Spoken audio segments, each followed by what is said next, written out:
ఎక్కడుంటే స్వేచ్ఛగా హ్యాపీగా ఉంటాయి? వాటికి నచ్చినట్టు బ్రతుకుతూ అవి ఎక్కడ ఉండాలో అక్కడ ఉంటేనే హ్యాపీగా ఉంటాయి, అవునా? కానీ అట్లా తీసుకొచ్చి ఒక పంజరంలో పెట్టి రోజు భోజనం పెట్టినా సరే అట్లకి హ్యాపీగా ఉంటుందా? అలాగే మనం కూడా మన ఇంట్లో మనం స్వేచ్ఛగా ఉంటే మనకి హ్యాపీగా ఉంటుంది. తీసుకెళ్ళి హాస్టల్లో పెడితే మీరు ఎలా ఫీల్ అవుతారు? బాబోయ్ ఎక్కడికి వచ్చావురా బాబు, జైల్లోకి వచ్చాము, ఒక ఫ్రెండ్ లేదు, మా ఊరు లేదు అనుకుంటారు కదా, అవునా? అంటే ఇప్పుడు మన ఇంట్లో కాకుండా ఎవరింట్లోనైనా ఉంటే మనకి నచ్చినట్టు ఉండగలమా? ఉండలేం కదా. అలాగే మన ఊరిని మనకి తెలిసిన వాళ్ళు కాకుండా బయట వాళ్ళు ఎవరో వచ్చి వాళ్ళకి నచ్చినట్టు పరిపాలించారు అనుకోని మనకు నచ్చుతుందా? మీరు ఇప్పుడు సరదాగా మీ ఊరంతా తిరగలరు, పొలంలోకి వెళ్ళిపోగలరు, ఏ పొలంలోకైనా వెళ్ళగలరు, ఏదైనా కోసుకొని తెచ్చుకోగలరు.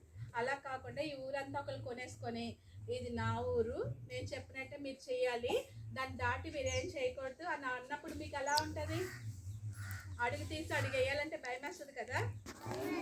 ఏదన్నా కొనుక్కోవాలన్నా, ఏదన్నా తినాలన్నా, ఏదన్నా మాట్లాడాలన్నా కూడా మీకు భయం వేస్తుంది, అవునా కదా? ఇష్టం అనిపించదు, ఇదేంటో భారంగా అనిపిస్తుంది. అలాగా కొన్ని అంటే 77 సంవత్సరాల క్రితం మన భారతదేశాన్ని బ్రిటిష్ వాళ్ళు ఆక్రమించుకున్నారు. మొత్తం అలా హ్యాండ్ ఓవర్లో పెట్టుకొని వాళ్ళే పరిపాలించేవారు. అంటే మనం ఏం తినాలి, ఎంత తినాలి, ఏం కొనుక్కోవాలి, ఏ పని చేయాలి, ఎవరితో మాట్లాడాలి, ఎక్కడికి వెళ్ళాలి, ఏం చేయకూడదు, ఇలాంటివన్నీ కూడా వాళ్ళే చెప్పేవారు. అలా చెప్పినప్పుడు మన బ్రతికి ఎలా ఉంటుంది? బానిస బ్రతికిలా ఉంటుంది, అవునా? ఇప్పుడు మనం ఎక్కడైనా పనిలో జాయిన్ అయ్యామనుకోండి, ఆ పని ఎవరైతే మనకి పని ఇచ్చారో వాళ్ళు చెప్పినట్టు చేయాలా, మనకి నచ్చినట్టు చూడండి వాళ్ళు చెప్పినట్టు చేస్తారా, మనకి నచ్చినట్టు చేసుకుంటామా? అలాగా బ్రిటిషర్స్ అందరూ కూడా మనల్ని ఏం చేశారు? పనుల కింద చేసేసి వాళ్ళు ఏ పని చెప్తే అలాగా, ఎప్పుడు చెప్తే అప్పుడు, ఎలా చెప్తే అలాగా చేసేలాగా చేశారు. మనకున్న భూములు, మనకి భారతదేశంలో గోల్డ్ ఐశ్వర్యం ఉండేది, రాజులు ఉండే కదా, ఆస్తి అంతస్తు అంతా వాళ్ళు తీసుకొని వాళ్ళ దేశాలు పట్టుకెళ్ళిపోయి వాళ్ళ భూముల్ని, వాళ్ళ ఫ్యాక్టరీల్లో, వాళ్ళ ఇళ్ళల్లో మనల్ని పని మనుషులుగా పెట్టుకొని అంతా పనులు చేయించుకునేవారు. మనకి ఏది కూడా స్వేచ్ఛగా మన భావాలు చెప్పడం కానీ ఇది మాది అని అనడానికి కానీ మనకి హక్కు ఉండేది కాదన్నమాట. అలాగా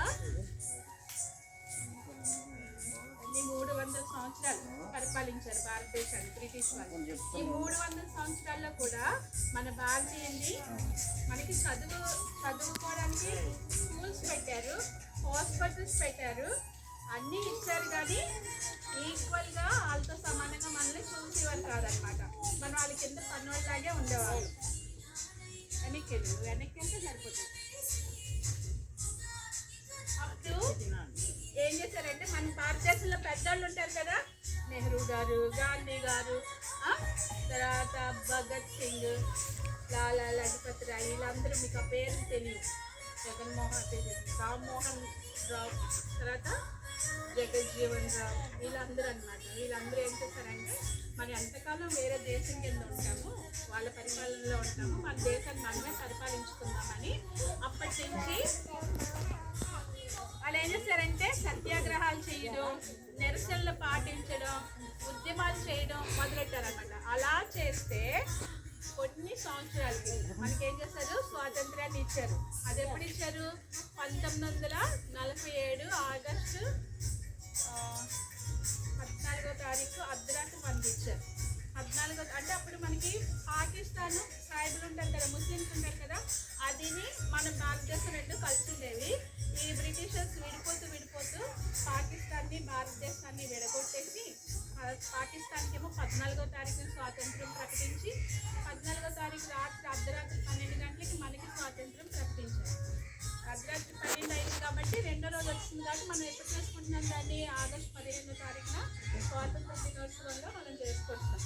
సో అలాగే మన స్వాతంత్ర్యాన్ని మనం పొందుకున్న తర్వాత మనం ఒక రాజ్యాంగాన్ని నిర్మించుకొని ఎలా ఉండాలి, ఏ పనికి ఎంత ఏ వయసు నుంచి చదువుకోవాలి, ఏ వయసు నుంచి పని చేసుకోవాలి, ఏ వయసుకి పెళ్లి చేయాలి, ఎలాంటి పనులు మనం పెట్టుకోవాలి, మన పరిశ్రమలు ఎలా ఉండాలి, ఇలా ఇలాంటి కొన్ని రూల్స్ అన్నీ కొన్ని కొత్త చట్టాలన్నీ నిర్మించుకొని మన దేశాన్ని మనం పరిపాలించుకోవడం మొదలుపెట్టాం. అలా స్వాతంత్ర్యం మనకు వచ్చి 77 సంవత్సరాలు అయింది. ఇది 78వ సంవత్సరం. ఓకేనా? అంటే అంతమంది అలాగ ఉద్యమాలు చేసినప్పుడు చనిపోయారు. కొంతమంది వాళ్ళ కుటుంబాలను పోగొట్టుకున్నారు. కొంతమందిని బ్రిటిష్ వాళ్ళు ఏం చేశారు, ఊరి తీసి చంపేశారు. వాళ్ళందరూ కూడా అంత త్యాగం చేయడం వల్ల మనకి స్వాతంత్రం వచ్చి ఇప్పుడు మనకి నచ్చినట్టు బతుకుతున్నాం. అవునా? స్కూల్కి వెళ్ళినా ఏమనరు, వెళ్ళకపోయినా ఏమనరు. అవునా? బడిలోంచి పారిపోయినా ఏమనరు కదా.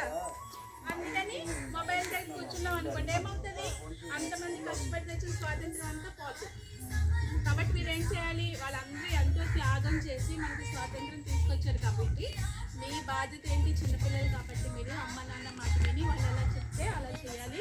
స్కూల్లో టీచర్లు చెప్పింది విని చక్కగా నేర్చుకొని మీ భవిష్యత్తు మీరే నిర్మించుకోవాలి. బాగా చదువుకున్న వాళ్ళకే భవిష్యత్తు బాగుంటుంది. చదువుకోకపోతే ఏమవుతుంది, మంచి ఎండలో చూసారు అమ్మ నాన్న ఎలా కష్టపడుతున్నారో మీరు అలా కష్టపడాల్సి ఉంటుంది. చెయ్యాలి, వ్యవసాయ పని కూడా చెయ్యాలి. కానీ అలాగని అందరూ వ్యవసాయంలోనే ఉండిపోకూడదు. ఆ కుటుంబాల్లో కూడా కొంతమంది బయటకు వచ్చి ఉద్యోగాలు చేసుకోవాలి. వాళ్ళలోంచి డాక్టర్లు రావాలి, ఇంజనీర్లు రావాలి, టీచర్లు రావాలి.